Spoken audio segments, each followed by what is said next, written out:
I'm Riza Diaz. This is One News Now. The popular street food destination in Davao City has reopened to help vendors restart their business that bore the brunt of the pandemic. Jem Vansenia is joining us live from Davao City. Jem, some good news from Davao?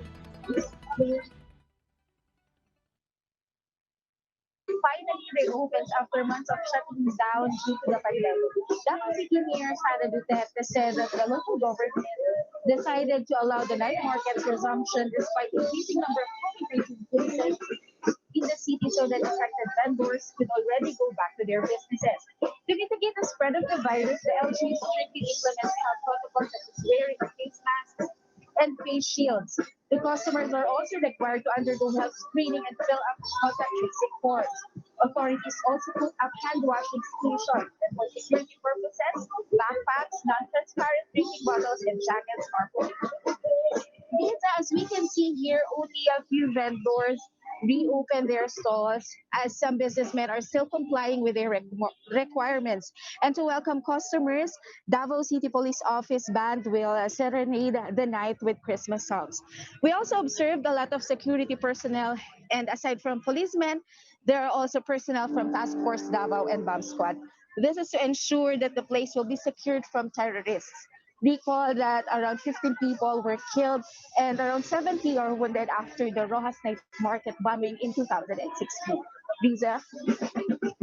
Well, enjoy for tonight. Thank you very much. That was Jem Vansenia reporting to us live from Davao City.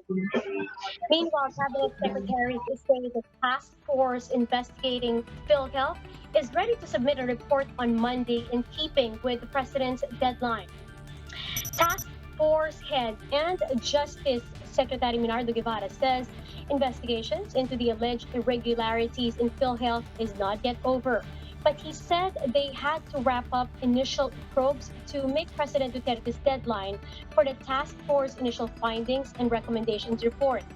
DILG Chief Eduardo Año says they will wait for further directives from President Duterte as their composite teams continue to perform their tasks. Recall that the President Duterte formed the task force last month to get to the bottom of the apparent rampant corruption in PhilHealth. Members of the multi-agency task force have since been looking into state insurers' accounts and has been conducting lifestyle checks on the agency's former and current officials.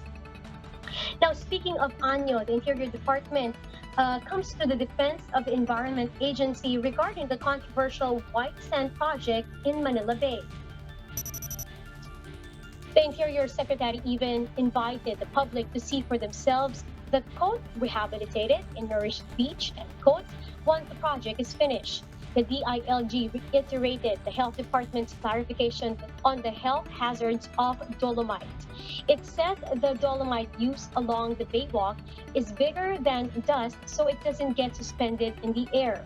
Undersecretary Jonathan Malaya further explained that only 28 million pesos of the allotted 389 million peso fund was used for the crushed dolomite. And the Agriculture Department has issued a temporary ban on importation of domestic and wild pigs, pork products, and byproducts from Germany. This after Germany confirmed the first case of African swine fever affecting a wild boar in eastern Germany. This is the first time that an ASF is found in a non-farm animal. Now, aside from the temporary import ban, Agriculture Chief William Dar also issued an immediate suspension of the issuance of sanitary import clearances to domestic and wild pig, as well as pork products from Germany. This means all shipments of pigs, pork, and pork products will be confiscated by the Bureau of Animal Industry at all major ports of entry. Now, for more updates, follow News 5, the Philippine Star, and Business World Online. You may also visit our website, onenews.ph, for more in-depth analysis. You can also catch One News on Signal Play app. Register now for a free account at www.signalplay.com and stream One News live anytime, anywhere. I'm Riza Diaz. We are One News.